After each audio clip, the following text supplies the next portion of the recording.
Hello student, ਅੱਜ ਅਸੀਂ ਪੜ੍ਹਾਂਗੇ 10ਵੀਂ ਦੇ ਅਰਥ ਸ਼ਾਸਤਰ ਦਾ ਪਾਠ ਨੰਬਰ 2 ਭਾਰਤੀ ਅਰਥ ਵਿਵਸਥਾ ਦੀ ਆਧਾਰਿਕ ਸੰਰਚਨਾ infrastructure of the Indian economy start ਕਰਦੇ ਹਾਂ। ਸਭ ਤੋਂ ਪਹਿਲਾਂ ਇੰਟਰੋਡਕਸ਼ਨ ਭੂਮਿਕਾ ਆ ਜਾਂਦੀ ਆ। ਹਰ ਇੱਕ ਮਨੁੱਖ ਇੱਕ ਉਪਭੋਗਤਾ ਕੰਜ਼ਿਊਮਰ ਅਤੇ ਉਤਪਾਦਕ ਦੇ ਰੂਪ ਵਿੱਚ ਆਪਣੀਆਂ ਲੋੜਾਂ ਦੀ ਸੰਤੁਸ਼ਟੀ ਕਰਨ ਲਈ ਵਸਤੂਆਂ ਦੀ ਮੰਗ ਹੀ ਨਹੀਂ ਕਰਦਾ, ਬਲਕਿ ਸੇਵਾਵਾਂ ਦੀ ਮੰਗ ਵੀ ਕਰਦਾ ਹੈ।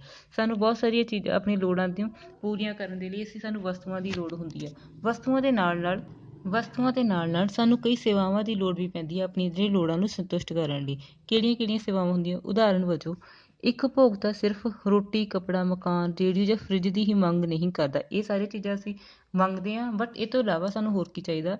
ਬਲਕਿ ਉਹ ਸਿੱਖਿਆ ਅਤੇ ਸਿਹਤ ਸੰਬੰਧੀ ਸੇਵਾਵਾਂ, ਯਾਤਾਯਾਤ ਦੀਆਂ ਸੇਵਾਵਾਂ ਦੀ ਵੀ ਮੰਗ ਕਰਦਾ ਹੈ, ਤਾਂ ਕਿ ਸਿੱਖਿਆ ਪ੍ਰਾਪਤ ਕਰਕੇ ਉਹ ਲਾਈਫ ਦੇ ਵਿੱਚ ਅੱਗੇ ਵੱਧ ਸਕੇ ਅਤੇ ਕੱਲ੍ਹ ਨੂੰ ਕੋਈ ਨੌਕਰੀ ਕਰ ਸਕੇ, ਤਾਂ ਜੋ ਆਪਣਾ ਫਿਊਚਰ ਬਣਾ ਸਕੇ। ਅਤੇ ਇਸੇ ਤਰ੍ਹਾਂ ਉਹਨੂੰ ਆਵਾਜਾਈ ਦੀਆਂ ਸੇਵਾਵਾਂ ਦੀ ਵੀ ਲੋੜ ਪੈਂਦੀ ਹੈ, ਸੜਕਾਂ ਦੀ ਵੀ ਲੋੜ ਪੈਂਦੀ ਹੈ, ਤਾਂ ਤੋਂ ਇੱਕ ਥਾਂ ਤੋਂ ਦੂਜੀ ਥਾਂ 'ਤੇ ਜਾ ਸਕੇ।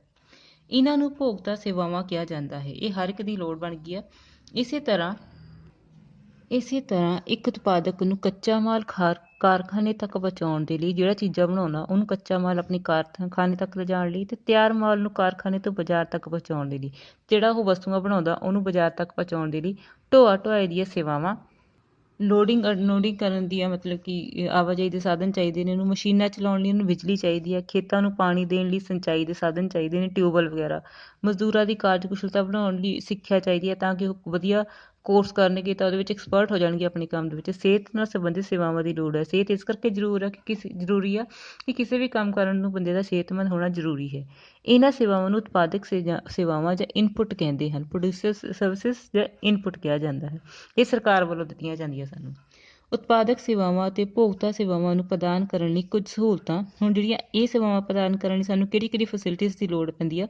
ਸਾਨੂੰ ਬਿਜਲੀ ਘਰ ਚਾਹੀਦਾ, ਸੜਕਾਂ ਚਾਹੀਦੀਆਂ, ਬੱਸਾਂ, ਹਸਪਤਾਲ ਅਤੇ ਸਕੂਲਾਂ ਦਾ ਨਿਰਮਾਣ ਕਰਨਾ ਪੈਂਦਾ ਹੈ। ਬਿਜਲੀ ਘਰ ਤੋਂ ਸਾਨੂੰ ਬਿਜਲੀ ਮਿਲੇਗੀ, ਸੜਕਾਂ ਦੇ ਨਾਲ ਆਵਾਜਾਈ ਸੰਭਵ ਹੋਊਗੀ, ਬੱਸਾਂ ਦੇ ਨਾਲ ਅਸੀਂ ਬੱਸਾਂ ਦਾ ਯੂਜ਼ ਕਰਕੇ ਇੱਕ ਥਾਂ ਤੋਂ ਦੂਜੀ ਥਾਂ ਜਾਵਾਂਗੇ, ਕਿਉਂਕਿ ਹਰ ਇੱਕ ਕੋਲ ਤਾਂ ਗੱਡੀ ਹੁੰਦੀ ਨਹੀਂ।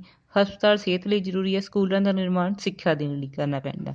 ਸੇਵਾਵਾਂ ਦਾ ਉਤਪਾਦਨ ਕਰਨ ਵਾਲੀਆਂ ਇਹ ਸਹੂਲਤਾਂ ਵੀ ਪੂੰਜੀ ਸਟਾਕ ਦਾ ਉਸੇ ਤਰ੍ਹਾਂ ਹਿੱਸਾ ਹਨ ਜਿਸ ਤਰ੍ਹਾਂ ਵਸਤੂਆਂ ਦਾ ਨਿਰਮਾਣ ਕਰਨ ਵਾਲੀਆਂ ਫੈਕਟਰੀਆਂ, ਮਸ਼ੀਨਾਂ ਅਤੇ ਕੱਚਾ ਮਾਲ ਹੁੰਦਾ। ਜੇ ਫੈਕਟਰੀਆਂ ਵਿੱਚ ਵਸਤੂਆਂ ਬਣਾਉਣ ਦੇ ਲਈ ਉਹਨਾਂ ਨੂੰ ਫੈਕਟਰੀਆਂ ਨੂੰ ਕੱਚੇ ਮਾਲ ਅਤੇ ਮਸ਼ੀਨਾਂ ਦੀ ਲੋੜ ਹੁੰਦੀ ਹੈ। ਉਸੇ ਤਰ੍ਹਾਂ ਇੱਕ ਆਪਣੇ ਦੇਸ਼ ਦੀ ਅਰਥ ਵਿਵਸਥਾ ਨੂੰ ਸਟਰੋਂਗ ਕਰਨ ਦੇ ਲਈ ਸਾਨੂੰ ਇਹਨਾਂ ਸਾਰੀਆਂ ਸੇਵਾਵਾਂ ਦੀ ਲੋੜ ਹੁੰਦੀ ਹੈ, ਅਤੇ ਇਹ ਸਾਰੀਆਂ ਸੇਵਾਵਾਂ ਸਾਡੀ ਪੂੰਜੀ ਸਟਾਕ ਦਾ ਹੀ ਇੱਕ ਹਿੱਸਾ ਹੁੰਦੀਆਂ ਨੇ। ਆਧਾਰਿਕ ਸੰਰਚਨਾ ਦਾ ਅਰਥ ਦੇਖੋ ਕੀ ਹੁੰਦਾ। ਕਿਸੇ ਅਰਥ ਵਿਵਸਥਾ ਦੇ ਪੂੰਜੀ ਸਟਾਕ ਦਾ ਉਹ ਹਿੱਸਾ ਜੋ ਵੱਖ-ਵੱਖ ਪ੍ਰਕਾਰ ਦੀਆਂ ਸੇਵਾਵਾਂ ਪ੍ਰਦਾਨ ਕਰਨ ਦੀ ਦ੍ਰਿਸ਼ਟੀ ਤੋਂ ਜ਼ਰੂਰੀ ਹੈ। ਪੂੰਜੀ ਸਟਾਕ ਦਾ ਉਹ ਹਿੱਸਾ ਜਿਸ ਪੂੰਜੀ ਦੀ ਹੈਲਪ ਨਾਲ ਅਸੀਂ ਸੜਕਾਂ, ਬਿਜਲੀ ਘਰ, ਨਹਿਰਾਂ ਆਦਿ ਬਣਵਾ ਸਕਦੇ ਹਾਂ। ਠੀਕ ਹੈ, ਨੂੰ ਆਧਾਰਿਕ ਸੰਰਚਨਾ ਕਿਹਾ ਜਾਂਦਾ ਹੈ। ਸੰਖੇਪ ਵਿੱਚ ਆਧਾਰਿਕ ਸੰਰਚਨਾ ਤੋਂ ਭਾਵ ਉਹਨਾਂ ਸੁਵਿਧਾਵਾਂ, ਫੈਸਿਲਿਟੀਜ਼ ਤੋਂ, ਕਿਰਿਆਵਾਂ ਅਤੇ ਸੇਵਾਵਾਂ ਤੋਂ ਹੈ ਜੋ ਹੋਰਨਾਂ ਖੇਤਰਾਂ ਦੇ ਸੰਚਾਲਨ ਅਤੇ ਵਿਕਾਸ ਵਿੱਚ ਸਹਾਇਕ ਹੁੰਦੀਆਂ ਹਨ। ਜਿਵੇਂ ਉਦਾਹਰਨ ਵਜੋਂ ਯਾਤਾਯਾਤ ਦੀਆਂ ਸਹੂਲਤਾਂ ਪ੍ਰਦਾਨ ਕਰਨ ਲਈ, ਮਤਲਬ ਕਿ ਆਵਾਜਾਈ ਕਰਨ ਦੇ ਲਈ ਸਾਨੂੰ ਸੜਕਾਂ ਦੀ ਲੋੜ ਹੁੰਦੀ ਹੈ।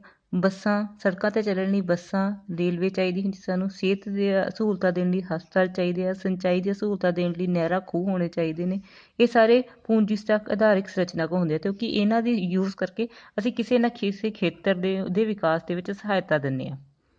ਆਧਾਰਿਕ ਸੰਰਚਨਾ ਦਾ ਮਹੱਤਵ ਕੀ ਹੁੰਦਾ? ਹਰੇਕ ਦੇਸ਼ ਦੇ ਵਿਕਾਸ ਲਈ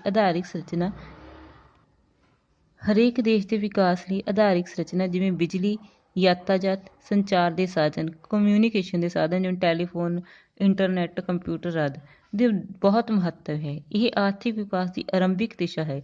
ਆਰਥਿਕ ਵਿਕਾਸ ਦਾ ਆਰੰਭ ਹੁੰਦਾ ਇਹਦੇ ਤੋਂ।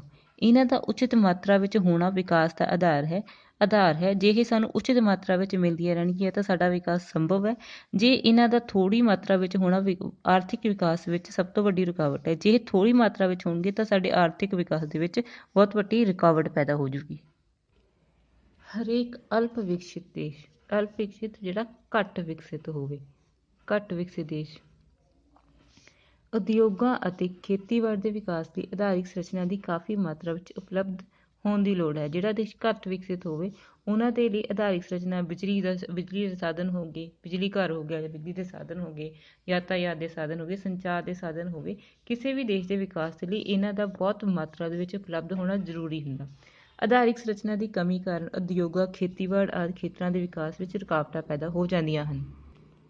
ਜੇ ਇਹੀ ਬਿਜਲੀ ਘਰਾਂ ਦੇ ਵਿੱਚ, ਯਾਤਾਯਾਤ ਦੇ ਸਾਧਨਾਂ ਦੇ ਵਿੱਚ ਕਮੀ ਹੋਊਗੀ, ਘੱਟ ਹੋਣਗੇ, ਤਾਂ ਸਾਡੇ ਦੇਸ਼ ਦੇ ਕਿਸੇ ਵੀ ਦੇਸ਼ ਦੇ ਆਰਥਿਕ ਵਿਕਾਸ ਵਿੱਚ ਰੁਕਾਵਟ ਹੋਊਗੀ ਅਤੇ ਉਹਨਾਂ ਦੀ ਵਿਕਾਸ ਦਰ ਘੱਟ ਜਾਂਦੀ ਹੈ। ਉਦਾਹਰਣ ਵਜੋਂ ਅਸੀਂ ਹਰ ਰੋਜ਼ ਇਹ ਮਹਿਸੂਸ ਕਰਦੇ ਹਾਂ ਕਿ ਬਿਜਲੀ ਦੀ ਕਮੀ ਹੋਣ ਕਰਕੇ ਸਾਡੇ ਉਦਯੋਗਾਂ ਅਤੇ ਖੇਤੀਬਾੜੀ ਨੂੰ ਹਾਨੀ ਉਠਾਉਣੀ ਪੈਂਦੀ ਹੈ। ਬਿਜਲੀ ਦੀ ਕਮੀ ਕਰਕੇ ਸਾਡੇ ਉਦਯੋਗ ਵੀ ਪ੍ਰਭਾਵਿਤ ਹੁੰਦੇ ਅਤੇ ਖੇਤੀਬਾੜੀ ਨੂੰ ਵੀ ਹਾਨੀ ਮਿਲਦੀ ਹੈ, ਕਿਉਂਕਿ ਉਹਨਾਂ ਨੂੰ ਸਮੇਂ ਸਿਰ ਪਾਣੀ ਨਹੀਂ ਮਿਲਦਾ। ਇਸੇ ਤਰ੍ਹਾਂ ਦੀ ਜੇਕਰ ਯਾਤਾਯਾਤ ਦੇ ਸਾਧਨ ਘੱਟ ਹੋਣ ਤਾਂ ਉਦਯੋਗਾਂ ਨੂੰ ਕੱਚਾ ਮਾਲ ਨਹੀਂ ਮਿਲ ਸਕੇਗਾ। ਜੇ ਆਵਾਜਾਈ ਦੇ ਸਾਧਨ ਘੱਟ ਤੋਂ ਘੱਟ ਹੋਣਗੇ ਤਾਂ ਜੇਕਰ ਸੜਕਾਂ ਸਹੀ ਨਹੀਂ ਹੋਣਗੀਆਂ ਤਾਂ ਜੇ ਉਦਯੋਗਾਂ ਨੂੰ ਸਹੀ ਟਾਈਮ ਦੇ ਉੱਤੇ ਕੱਚਾ ਮਾਲ ਨਹੀਂ ਮਿਲ ਸਕੇਗਾ ਤਾਂ ਉਹਨਾਂ ਦਾ ਤਿਆਰ ਮਾਲ ਬਾਜ਼ਾਰ ਤੱਕ ਨਹੀਂ ਪਹੁੰਚ ਸਕੇਗਾ। ਅਤੇ ਉਸੇ ਤਰ੍ਹਾਂ ਜਦ ਸਾਧਨਾਂ ਦੀ ਕਮੀ ਦੇ ਕਾਰਨ ਜੇ ਉਹਨਾਂ ਨੂੰ ਕੱਚਾ ਮਾਲ ਪਹੁੰਚਣ ਦੇ ਵਿੱਚ ਮੁਸ਼ਕਿਲ ਆਊਗੀ ਤਾਂ ਉਹ ਮਾਲ ਤਿਆਰ ਮਾਲ ਨੂੰ ਬਾਜ਼ਾਰ ਤੱਕ ਨਹੀਂ ਪਹੁੰਚਾ ਸਕਣਗੇ। ਇਸ ਤਰ੍ਹਾਂ ਆਧਾਰਿਕ ਸੰਰਚਨਾ ਦੀ ਘਾਟ ਉਦਯੋਗਾਂ ਅਤੇ ਖੇਤੀਬਾੜੀ ਆਦਿ ਦੇ ਉਤਪਾਦਕ ਖੇਤਰਾਂ ਦੇ ਵਿਕਾਸ ਦੀ ਦਰ ਨੂੰ ਘੱਟ ਕਰ ਦਿੰਦੀ ਹੈ। ਇਸ ਤਰ੍ਹਾਂ ਇਹਨਾਂ ਸਾਧਨਾਂ ਦੀ ਘਾਟ ਦੇ ਕਾਰਨ ਇਹਨਾਂ ਉਦਯੋਗਾਂ ਨੂੰ ਹਾਨੀਕਾਰ ਹੋਊਗੀ, ਠੀਕ ਹੈ। ਅਤੇ ਇਸ ਹਾਨੀ ਦੇ ਨਾਲ ਜਿਹੜੀ ਸਾਡੇ ਦੇਸ਼ ਦੀ ਆਰਥਿਕ ਵਿਕਾਸ ਦਰ ਹੋਊਗੀ ਉਹ ਵੀ ਘੱਟ ਹੋ ਜਾਊਗੀ। ਇਸ ਦੇ ਉਲਟ ਆਧਾਰਿਕ ਸੰਰਚਨਾ ਦੀ ਉਚਿਤ ਉਪਲਬਧੀ ਇਹਨਾਂ ਦੇ ਵਿਕਾਸ ਦੀ ਦਰ ਨੂੰ ਤੇਜ਼ੀ ਨਾਲ ਵਧਾਉਣ ਵਿੱਚ ਸਹਾਇਕ ਹੋ ਸਕਦੀ ਹੈ। ਲੇਕਿਨ ਜੇ ਇਹਨਾਂ ਸਾਧਨਾਂ ਦਾ, ਜਿਵੇਂ ਸਿੰਚਾਈ ਦੇ ਸਾਧਨ ਹੋ ਗਏ, ਬਿਜਲੀ ਦੇ ਸਾਧਨ ਹੋ ਗਏ, ਯਾਤਾਯਾਤ ਦੇ ਸਾਧਨ ਹੋ ਗਏ, ਸੰਚਾਰ ਦੇ ਸਾਧਨ ਹੋ ਗਏ, ਜੇ ਇਹਨਾਂ ਦੀ ਉਪਲਬਧੀ ਬਹੁਤ ਜ਼ਿਆਦਾ ਮਾਤਰਾ ਵਿੱਚ ਹੋਊਗੀ ਤਾਂ ਇਹ ਸਾਡੀ ਵਿਕਾਸ ਦਰ ਤੇਜ਼ੀ ਨਾਲ ਵੱਧ ਜੂਗੀ। ਵਿਸ਼ਵ ਵਿਕਾਸ ਰਿਪੋਰਟ 1994 ਦੇ ਅਨੁਸਾਰ ਆਧਾਰਿਕ ਸੰਰਚਨਾ ਦੀ ਉਚਿਤ ਉਪਲਬਧੀ ਉਤਪਾਦਨ ਤੇ ਵਿਵਿਧੀਕਰਨ, ਵਪਾਰ ਵਿੱਚ ਵਿਸਤਾਰ, ਜਨਸੰਖਿਆ ਵਾਧੇ ਕਾਰਨ ਉਤਪੰਨ ਸਮੱਸਿਆਵਾਂ ਦੇ ਉਤਪਾਅ, ਗਰੀਬੀ ਨੂੰ ਘੱਟ ਕਰਨ, ਵਾਤਾਵਰਣ ਵਿੱਚ ਸੁਧਾਰ ਕਰਨ ਵਿੱਚ ਇੱਕ ਦੇਸ਼ ਦੀ ਸਫਲਤਾ ਅਤੇ ਦੂਜੇ ਦੇਸ਼ ਦੀ ਅਸਫਲਤਾ ਨਿਰਧਾਰਨ ਕਰਨ ਵਿੱਚ ਸਹਾਇਕ ਹੁੰਦੀ ਹੈ।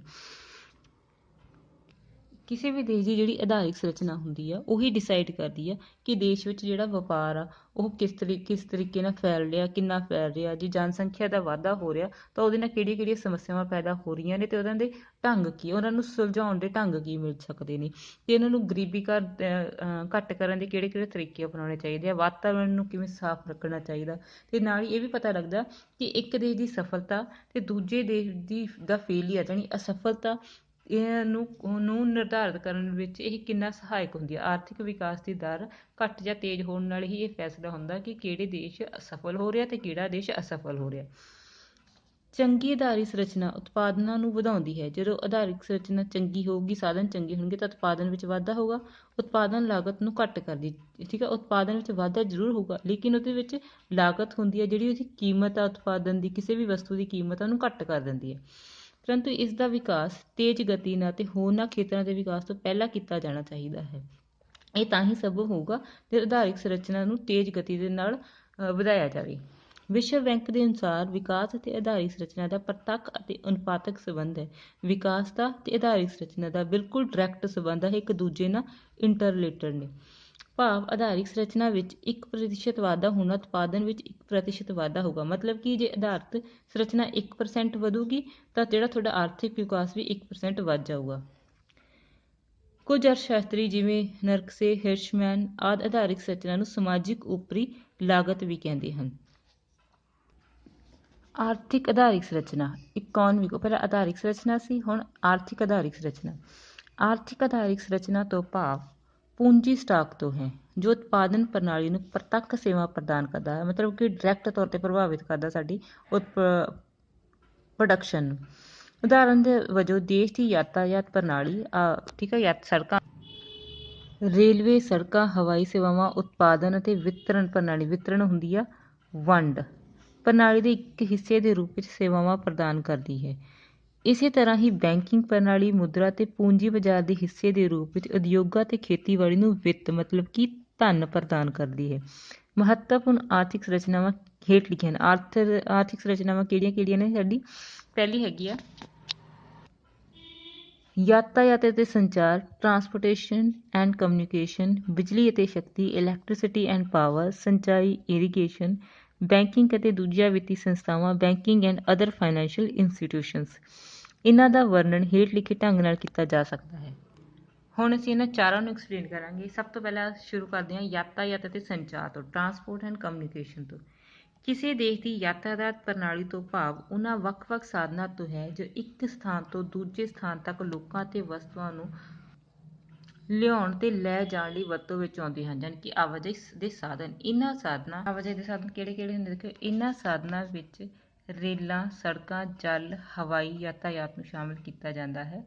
ਸੰਚਾਰ ਦੇ ਸਾਧਨਾਂ ਵਿੱਚ ਡਾਕ ਸੇਵਾਵਾਂ, ਤਾਰ, ਟੈਲੀਫੋਨ, ਰੇਡੀਓ, ਟੈਲੀਵਿਜ਼ਨ ਆਦਿ ਸ਼ਾਮਿਲ ਹੈ। ਇਹ ਵੀ ਸਾਰੇ ਸਾਡੇ ਸੰਚਾਰ ਦੇ ਸਾਧਨ ਆ ਜਿਹਦੇ ਨਾਲ ਇੱਕ ਦੂਜੇ ਨਾਲ ਸੰਪਰਕ ਕਰ ਸਕਦੇ ਹਾਂ। ਹੁਣ ਯਾਤਾਯਾਤ ਦੇ ਸਾਧਨ ਦੇਖੋ, ਮੀਨਸ ਆਫ ਟਰਾਂਸਪੋਰਟੇਸ਼ਨ ਆਪਾਂ ਸਾਰੇ ਡਿਸਕਸ ਕਰਾਂਗੇ। ਯਾਤਾਯਾਤ ਦੇ ਸਾਧਨਾਂ ਦੀ ਲੋੜ ਵਸਤੂਆਂ ਅਤੇ ਲੋਕਾਂ ਨੂੰ ਇੱਕ ਥਾਂ ਤੋਂ ਦੂਜੇ ਥਾਂ ਤੱਕ ਲੈ ਜਾਣ ਲਈ ਹੁੰਦੀ ਹੈ। ਇੱਕ ਅਰਥ ਵਿਵਸਥਾ ਵਿੱਚ ਯਾਤਾਯਾਤ ਦਾ ਕਿਹੜਾ ਸਾਧਨ ਜ਼ਿਆਦਾ ਠੀਕ ਹੋਵੇਗਾ, ਇਹ ਮੁੱਖ ਰੂਪ ਨਾਲ ਇਸ ਗੱਲ 'ਤੇ ਨਿਰਭਰ ਕਰਦਾ ਹੈ ਕਿ ਦੇਸ਼ ਦੇ ਭਿੰਨ-ਭਿੰਨ ਇਲਾਕਿਆਂ ਵਿੱਚ ਕਿਤਨੀ ਆਰਥਿਕ ਨਿਰਭਰਤਾ ਹੈ। ਹੁਣ ਕਿਹੜਾ ਸਾਧਨ ਕਿੱਥੇ ਚੱਲੂਗਾ, ਇਹ ਸਾਨੂੰ ਦੇਸ਼ ਦੀ ਆਰਥਿਕਤਾ ਨਾਲ ਪਤਾ ਲੱਗੂਗਾ। ਕਿਤੇ ਹਵਾਈ ਜਹਾਜ਼ ਜ਼ਿਆਦਾ ਸੌਖੇ ਮਤਲਬ ਕਿ ਜ਼ਿਆਦਾ ਸਹੀ ਰਹਿੰਦੇ ਆ, ਕਿਤੇ ਰੇਲ ਗੱਡੀਆਂ ਅਤੇ ਕਿਤੇ ਬੱਸਾਂ ਦਾ ਸਫ਼ਰ ਕਰਨਾ ਸਹੀ ਹੁੰਦਾ।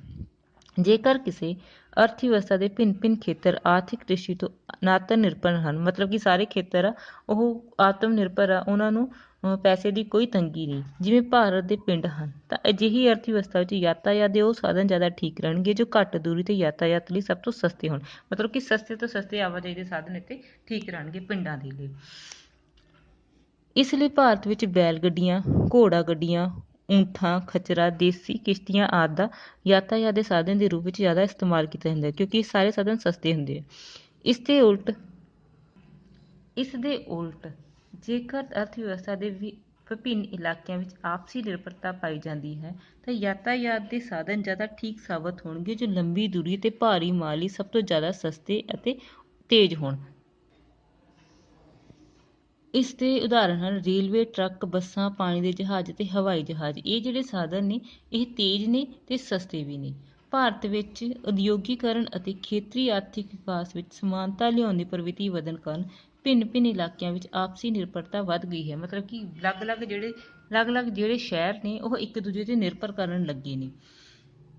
ਵੱਡੇ ਕਾਰਖਾਨਿਆਂ ਨੂੰ ਆਪਣਾ ਕੱਚਾ ਮਾਲ ਦੇਸ਼ ਦੇ ਦੂਰ ਦੁਰਾਡੇ ਇਲਾਕਿਆਂ ਤੋਂ ਮੰਗਵਾਉਣਾ ਪੈਂਦਾ ਹਨ। ਜਿਹੜੇ ਵੱਡੇ ਉਦਯੋਗ ਨੇ, ਕਾਰਖਾਨੇ ਨੇ, ਉਹਨਾਂ ਨੂੰ ਜਿਹੜਾ ਕੱਚਾ ਮਾਲ ਚਾਹੀਦਾ ਹੁੰਦਾ ਉਹ ਦੇਸ਼ ਦੇ ਅਲੱਗ-ਅਲੱਗ ਕੋਨਿਆਂ ਤੋਂ ਆਉਂਦਾ, ਤਾਂ ਤਿਆਰ ਮਾਲ ਦੂਰ ਇਲਾਕਿਆਂ ਵਿੱਚ ਭੇਜਣਾ ਪੈਂਦਾ ਹੈ ਅਤੇ ਇਸੇ ਤਰੀਕੇ ਨਾਲ ਜਿਹੜਾ ਉਹ ਮਾਲ ਤਿਆਰ ਕਰਦੇ ਆ ਉਹ ਵੀ ਦੇਸ਼ ਦੇ ਕੋਨੇ ਤੱਕ ਪਹੁੰਚਾਉਣਾ ਪੈਂਦਾ। ਇਸੇ ਤਰ੍ਹਾਂ ਹੀ ਵਪਾਰਕ ਕੰਮਾਂ ਅਤੇ ਰੁਜ਼ਗਾਰ ਸੰਬੰਧੀ ਲੋਕਾਂ ਨੂੰ ਲੰਬੀਆਂ ਯਾਤਰਾਵਾਂ ਕਰਨੀਆਂ ਪੈਂਦੀਆਂ ਅਤੇ ਕਈ ਲੋਕ ਹੁੰਦੇ ਆ ਜਿਹੜੇ ਇੱਕ ਸ਼ਹਿਰ ਤੋਂ ਦੂਜੇ ਸ਼ਹਿਰ ਜਾ ਕੇ ਨੌਕਰੀਆਂ ਕਰਦੀਆਂ, ਉਹਨਾਂ ਨੂੰ ਲੰਬੀਆਂ ਯਾਤਰਾਵਾਂ ਕਰਨੀਆਂ ਪੈਂਦੀਆਂ ਨੇ, ਠੀਕ ਆ। ਕਈ ਵਪਾਰ ਦੇ ਸਿਲਸਿਲੇ ਦੇ ਵਿੱਚ ਇੱਕ ਸ਼ਹਿਰ ਤੋਂ ਦੂਜੇ ਸ਼ਹਿਰ ਤੱਕ ਜਾਂਦੇ ਰਹਿੰਦੇ ਹਨ। ਇਹਨਾਂ ਲਈ ਇਸ ਹਵਾਈ ਯਾਤਰਾ ਕਰਨਾ ਜਾਂ ਰੇਲਵੇ ਰਾਹੀਂ ਯਾਤਰਾ ਕਰਨਾ ਸਹੀ ਹੁੰਦਾ। ਇਸ ਲਈ ਭਾਰਤ ਵਿੱਚ ਯਾਤਾਯਾਤ ਦੇ ਆਧੁਨਿਕ ਸਾਧਨ ਜਿਵੇਂ ਰੇਲਵੇ, ਬੱਸਾਂ, ਟਰੱਕ, ਸਮੁੰਦਰੀ ਜਹਾਜ਼, ਹਵਾਈ ਜਹਾਜ਼ਾਂ ਦਾ ਮਹੱਤਵ ਕਾਫੀ ਵੱਧ ਗਿਆ ਹੈ। ਭਾਰਤ ਵਿੱਚ ਯਾਤਾਯਾਤ ਦੇ ਮੁੱਖ ਸਾਧਨ ਹੇਠ ਲਿਖੇ ਹਨ। ਕਿਹੜੇ ਸਾਧਨਾਂ ਨਾਲ ਅਸੀਂ ਹੁਣ ਯਾਤਰਾ ਕਰ ਸਕਦੇ ਹਾਂ। ਸਭ ਤੋਂ ਪਹਿਲਾਂ ਆ ਗਿਆ ਰੇਲਵੇ। ਰੇਲਵੇ ਲੰਬੀ ਦੂਰੀ ਦੇ ਭਾਰੀ ਮਾਲ ਲਈ ਅਤੇ ਯਾਤਰੀਆਂ ਦੇ ਆਉਣ ਜਾਣ ਲਈ ਸਭ ਤੋਂ ਜ਼ਿਆਦਾ ਸਸਤਾ ਯਾਤਾਯਾਤ ਦਾ ਸਾਧਨ ਹੈ। ਇੱਕ ਤਾਂ ਲੰਬੀ ਦੂਰੀ ਤੈਅ ਕਰਨ ਦੇ ਲਈ, ਜਿੱਥੇ ਭਾਰੀ ਮਾਲ ਇੱਕ ਜਗ੍ਹਾ ਤੋਂ ਦੂਜੀ ਜਗ੍ਹਾ ਲਿਜਾਣਾ ਪੈਂਦਾ ਤਾਂ ਅਸੀਂ ਰੇਲਵੇ ਦਾ ਇਸਤੇਮਾਲ ਕਰ ਸਕਦੇ ਹਾਂ, ਠੀਕ ਆ। ਅਤੇ ਯਾਤਰੀ ਜਦੋਂ ਲੰਬੀ ਦੂਰੀ ਤੱਕ ਜਾਂਦੇ ਆ, ਮਤਲਬ ਪੰਜਾਬ ਤੋਂ ਲੈ ਕੇ ਕਿਸੇ ਹੋਰ ਸਟੇਟ ਦੇ ਵਿੱਚ ਜਾਂਦੇ ਆ, ਤਾਂ ਉੱਥੇ ਦੇ ਲਈ ਸਭ ਤੋਂ ਸਸਤਾ ਸਾਧਨ ਇਹ ਹੈ ਰੇਲਵੇ। ਭਾਰਤ ਵਿੱਚ 16 ਅਪ੍ਰੈਲ 1853 ਨੂੰ ਪਹਿਲੀ ਰੇਲਵੇ ਲਾਈਨ ਮੁੰਬਈ ਤੋਂ ਥਾਣਾ ਦਰਮਿਆਨ ਵਿਛਾਈ ਗਈ ਸੀ। ਭਾਰਤੀ ਰੇਲਵੇ ਵਿਵਸਥਾ ਏਸ਼ੀਆ ਵਿੱਚ ਸਭ ਤੋਂ ਵੱਡੀ ਅਤੇ ਸੰਸਾਰ ਵਿੱਚ ਚੌਥੀ ਸਥਾਨ 'ਤੇ ਹੈ। ਏਸ਼ੀਆ ਦੇ ਵਿੱਚ ਮਹਾਂਦੀਪ ਦੇ ਵਿੱਚ ਸਭ ਤੋਂ ਵੱਡੀ ਵਿਵਸਥਾ ਰੇਲਵੇ, ਜਦ ਕਿ ਸੰਸਾਰ ਦੇ ਵਿੱਚ ਚੌਥੇ ਨੰਬਰ 'ਤੇ ਆ। ਇਸ ਸਮੇਂ ਭਾਰਤ ਵਿੱਚ ਰੇਲਵੇ ਲਾਈਨਾਂ ਦੀ ਕੁੱਲ ਲੰਬਾਈ 1,15,000 ਕਿਲੋਮੀਟਰ ਹੈ। ਭਾਰਤ ਵਿੱਚ ਹਰ ਰੋਜ਼ 7500 ਸਟੇਸ਼ਨਾਂ ਵਿਚਕਾਰ ਲਗਭਗ 20,000 ਰੇਲ ਗੱਡੀਆਂ ਚੱਲਦੀਆਂ ਹਨ, ਜੋ ਕਿ ਪ੍ਰਤੀ ਦਿਨ ਔਸਤਨ 20 ਮਿਲੀਅਨ ਸਵਾਰੀਆਂ ਅਤੇ 2.8 ਮਿਲੀਅਨ ਟਨ ਸਮਾਨ ਢੋਂਦੀਆਂ ਹਨ। ਰੇਲਵੇ ਤੋਂ ਬਾਅਦ ਆ ਗਿਆ ਸੜਕ ਯਾਤਾਯਾਤ, ਯਾਨੀ ਰੋਡ ਟਰਾਂਸਪੋਰਟੇਸ਼ਨ। ਭਾਰਤ ਵਿੱਚ ਯਾਤਾਯਾਤ ਦਾ ਇੱਕ ਮੁੱਖ ਸਾਧਨ ਸੜਕ ਯਾਤਾਯਾਤ ਹੈ। ਰੇਲਵੇ ਦੇ ਲਈ ਤਾਂ ਲਾਈਨਾਂ ਵਿਛਾਉਣੀਆਂ ਪੈਂਦੀਆਂ, ਲੇਕਿਨ ਸੜਕ ਵੀ ਇੱਕ ਮਹੱਤਵਪੂਰਨ ਸਾਧਨ ਹੈ। ਆਜ਼ਾਦੀ ਪਿੱਛੋਂ ਸੜਕਾਂ ਦੇ ਨਿਰਮਾਣ ਵਿੱਚ ਕਾਫੀ ਸੁਧਾਰ ਕੀਤਾ ਗਿਆ। ਇਸ ਯਾਤਾਯਾਤ ਦੇ ਮੁੱਖ ਸਾਧਨ ਕਿੱਥੇ ਕੀ ਲੰਘਦਾ ਸੜਕਾਂ ਤੋਂ? ਟਰੱਕ, ਬੱਸ, ਕਾਰ, ਸਕੂਟਰ, ਮੋਟਰਸਾਈਕਲ, ਸਾਈਕਲ, ਬੈਲ ਗੱਡੀ ਆਦਿ ਹਨ। ਭਾਰਤ ਵਿੱਚ ਕਈ ਪ੍ਰਕਾਰ ਦੀਆਂ ਸੜਕਾਂ ਜਿਵੇਂ ਰਾਸ਼ਟਰੀ ਸੜਕਾਂ, ਪ੍ਰਾਂਤੀ ਸੜਕਾਂ, ਰਾਸ਼ਟਰੀ ਜਿਹੜੀ ਸਾਰੇ ਦੇਸ਼ ਨੂੰ ਇੱਕ ਦੂਜੇ ਨਾਲ ਜੋੜਦੀਆਂ ਨੇ, ਪ੍ਰਾਂਤੀ ਸੜਕਾਂ ਜਿਹੜੇ ਇੱਕ ਦੂਜੀ ਸਟੇਟ ਨੂੰ ਇੱਕ ਨਾਲ ਜੋੜ ਦਿੰਦੇ ਆ, ਜ਼ਿਲ੍ਹਾ ਸੜਕਾਂ ਮਤਲਬ ਜਿਹੜੀ ਸਟੇਟ ਦੇ ਵਿੱਚ ਆਪਸ ਦੇ ਵਿੱਚ ਇੱਕ ਦੂਜੇ ਨੂੰ ਜੋੜਦੀਆਂ ਹਨ, ਪੇਂਡੂ ਸੜਕਾਂ ਅਤੇ ਸੀਮਾ ਸੜਕਾਂ ਹਨ। ਸਵਾਰੀ ਯਾਤਾਯਾਤ ਲਈ ਭਿੰਨ ਰਾਜਾਂ ਦੇ ਸੜਕ ਪਰਿਵਹਨ ਨਿਗਮਾਂ ਦਾ ਵਿਸ਼ੇਸ਼ ਯੋਗਦਾਨ ਹੈ। ਉਹਨਾਂ ਨੇ ਯਾਤਰੀ ਪਰਿਵਹਨ ਨੂੰ ਸੁਵਿਧਾਜਨਕ ਅਤੇ ਆਰਾਮਦਾਇਕ ਬਣਾਉਣ ਲਈ ਵਧੀਆ ਬੱਸਾਂ, ਬੱਸ ਡਿਪੂਆਂ, ਬੱਸ ਅੱਡਿਆਂ 'ਤੇ ਯਾਤਰੀ ਵਿਕਾਸ ਲਈ ਕਾਫੀ ਧਨ ਖਰਚ ਕੀਤਾ ਗਿਆ ਹੈ। ਮਤਲਬ ਕਿ ਯਾਤਰਾ ਨੂੰ ਸੁਖਦ ਬਣਾਉਣ ਦੇ ਲਈ ਉਹਨਾਂ ਨੇ ਖਰਚਾ ਕੀਤਾ ਤਾਂ ਕਿ ਯਾਤਰੀਆਂ ਨੂੰ ਤਕਲੀਫ ਨਾ ਹੋਵੇ। ਇਸ ਤਰ੍ਹਾਂ ਇੰਡੀਆ ਭਾਰਤੀ ਸੜਕਾਂ ਵਿੱਚ ਯਾਤਾਯਾਤ ਦਾ ਮਹੱਤਵ ਦਿਨ ਪ੍ਰਤੀ ਦਿਨ ਵੱਧਦਾ ਜਾ ਰਿਹਾ, ਜੋ ਕਿ ਸੜਕਾਂ ਦਾ ਮਹੱਤਵ ਸਾਡੀ ਰੋਜ਼ ਦੀ ਆਵਾਜਾਈ ਦੇ ਲਈ ਬਹੁਤ ਮਹੱਤਵਪੂਰਨ ਹੁੰਦਾ ਜਾ ਰਿਹਾ। ਨੈਕਸਟ ਆ ਜਲ ਯਾਤਾਯਾਤ। ਭਾਰਤ ਦਾ ਤੀਜਾ ਮਹੱਤਵਪੂਰਨ ਸਾਧਨ ਜਲ ਯਾਤਾਯਾਤ ਹੈ। ਵਿਕਾਸਸ਼ੀਲ ਦੇਸ਼ਾਂ ਵਿੱਚ ਭਾਰਤੀ ਜਹਾਜ਼ਰਾਨੀ ਦਾ ਪਹਿਲਾ ਸਥਾਨ ਹੈ। ਏਸ਼ੀਆ ਵਿੱਚ ਦੂਜਾ ਅਤੇ ਸੰਸਾਰ ਵਿੱਚ 16ਵਾਂ ਸਥਾਨ ਹੈ। ਏਸ਼ੀਆ ਵਿੱਚ ਭਾਰਤ ਦਾ ਜਹਾਜ਼ਰਾਨੀ ਵਿੱਚ ਦੂਜਾ ਅਤੇ ਸੰਸਾਰ ਵਿੱਚ 16ਵਾਂ ਸਥਾਨ ਹੈ। ਜਲ ਯਾਤਾਯਾਤ ਨੂੰ 3 ਹਿੱਸਿਆਂ ਵਿੱਚ ਵੰਡਿਆ ਜਾ ਸਕਦਾ ਹੈ। ਪਹਿਲਾ ਆਂਤਰਿਕ ਜਲ ਯਾਤਰਾ, ਮਤਲਬ ਅਸੀਂ ਦੇਸ਼ ਦੇ ਅੰਦਰ ਕਰਦੇ ਹਾਂ ਜਿਹੜੀ। ਦੂਜਾ ਤਟੀ ਜਲ ਯਾਤ, ਮਤਲਬ ਕਿ ਅਸੀਂ ਕਿਨਾਰੇ ਰਹਿੰਦੇ ਹਾਂ। ਸਮੁੰਦਰੀ ਯਾਤਾਯਾਤ ਜਾਂ ਅੰਤਰਰਾਸ਼ਟਰੀ ਜਲ ਯਾਤਾਯਾਤ, ਜਿਹੜੇ ਅਸੀਂ ਦੂਜੇ ਦੇਸ਼ਾਂ ਦੇ ਵਿੱਚ ਜਾ ਕੇ ਕਰਦੇ ਹਾਂ। ਭਾਰਤੀ ਵਿੱਚ ਜਲ ਯਾਤਾਯਾਤ ਕਈ ਬੰਦਰਗਾਹਾਂ ਜਿਵੇਂ ਮੁੰਬਈ, ਕਲਕੱਤਾ, ਹਲਦੀਆ, ਚੇਨਈ, ਬੈਂਗਲੁਰੂ, ਵਿਸ਼ਾਖਾਪਟਨਮ ਆਦਿ ਰਾਹੀਂ ਕੀਤਾ ਜਾਂਦਾ ਹੈ। ਇੱਥੇ ਸਾਰੀਆਂ ਬੰਦਰਗਾਹਾਂ ਨੇ। ਭਾਰਤ ਵਿੱਚ ਸਮੁੰਦਰੀ ਯਾਤਾਯਾਤ ਲਈ ਸਰਵਜਨਕ ਖੇਤਰਾਂ ਦੀਆਂ 2 ਵੱਡੀਆਂ ਕੰਪਨੀਆਂ ਭਾਰਤੀ ਸ਼ਿਪਿੰਗ ਨਿਗਮ ਅਤੇ ਮੁਗਲ ਡਾਈਨ ਹਨ। ਇਸ ਤੋਂ ਇਲਾਵਾ ਨਿੱਜੀ ਖੇਤਰ ਵਿੱਚ ਵੀ ਕਈ ਕੰਪਨੀਆਂ ਹਨ। ਇਹ ਸਰਕਾਰੀ ਨੇ, ਬਾਕੀ ਸਾਰੀਆਂ ਪ੍ਰਾਈਵੇਟ ਨੇ। ਫੋਰਥ ਪੁਆਇੰਟ ਉਹਦਾ ਹਵਾਈ ਯਾਤਾਯਾਤ, ਏਅਰ ਟਰਾਂਸਪੋਰਟੇਸ਼ਨ। ਯਾਤਾਯਾਤ ਦਾ ਸਭ ਤੋਂ ਤੇਜ਼ ਸਾਧਨ ਹੈ ਅਤੇ ਨਾਲ ਹੀ ਮਹਿੰਗਾ ਸਾਧਨ ਹਵਾਈ ਯਾਤਾਯਾਤ ਹੈ। ਭਾਰਤ ਵਿੱਚ ਹਵਾਈ ਯਾਤਾਯਾਤ ਦੀ ਸਰਵਜਨਿਕ ਖੇਤਰ ਦੀਆਂ 3 ਕੰਪਨੀਆਂ ਨੇ। Indian airlines corporation, air India international, ਵਾਯੂ ਦੂਤ ਹਨ। 27 ਫਰਵਰੀ 2011 ਨੂੰ ਇੰਡੀਅਨ ਏਅਰਲਾਈਨਸ ਸਰਕਾਰੀ ਤੌਰ 'ਤੇ ਏਅਰ ਇੰਡੀਆ ਨਾਲ ਇੱਕ ਹੋ ਗਿਆ। ਮਤਲਬ ਕਿ ਜਿਹੜਾ ਇੰਡੀਅਨ ਏਅਰਲਾਈਨਸ ਅਤੇ ਏਅਰ ਇੰਡੀਆ ਹੁਣ ਦੋਨੋਂ ਮਰਜ ਹੋ ਕੇ ਇੱਕ ਹੋ ਗਏ। 1 ਅਪ੍ਰੈਲ 1997 ਤੋਂ ਵਾਯੂ ਦੂਤ ਦੀਆਂ ਉਡਾਨ ਪ੍ਰਕਿਰਿਆ ਇੰਡੀਅਨ ਏਅਰਲਾਈਨਸ ਨੂੰ ਸੌਂਪ ਦਿੱਤੀਆਂ ਗਈਆਂ ਸੀ, ਜੋ ਕਿ ਬਾਅਦ ਵਿੱਚ ਏਅਰ ਇੰਡੀਆ ਨਾਲ ਇੱਕ ਹੋ ਗਿਆ। ਸੰਨ 92 ਪਿੱਛੋਂ ਕਈ ਨਿੱਜੀ ਕੰਪਨੀਆਂ ਵੀ ਸਥਾਪਿਤ ਕੀਤੀਆਂ ਗਈਆਂ ਹਨ। ਭਾਰਤ ਵਿੱਚ 17 ਅੰਤਰਰਾਸ਼ਟਰੀ ਹਵਾਈ ਅੱਡੇ ਹਨ, ਜਿਨ੍ਹਾਂ ਦਾ ਸੰਚਾਲਨ ਅੰਤਰਰਾਸ਼ਟਰੀ ਹਵਾਈ ਅੱਡਾ ਪ੍ਰਾਧਿਕਰਨ ਕੀਤਾ ਜਾਂਦਾ ਹੈ।